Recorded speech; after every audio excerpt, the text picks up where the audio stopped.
आगे घाड़ा छापनी सनवा गे बहिनी सिरहानवा ले सूती ह सिरहानवा ले सूती ह भोरे भिनु सरवा गे चाची बटनवा दबेला सीखी ह बटनवा दबेला सीखी ह आगे प्यारे चकपन छतवा से दीदी के जीतई ह शोभा दीदी के जीतई ह वड सदा सबनई ह तीन नंबर पर घाड़ा छाप पे बटन दबई ह आगे विजयी बनई ह रंजित भैया के जीतई ह बड सदा सबनई ह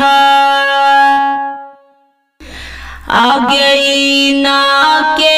जीतई है गे चाची दी है तू ध्यानवा आगे रखी है ध्यानवा आगे हमारो रंजीता भैया गरीबन के जानवा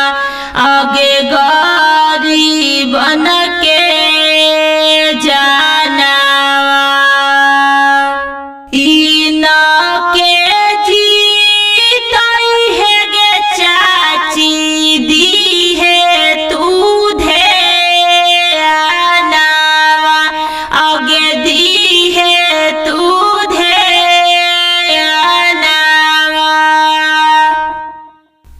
आगे एक फोन करला पचाची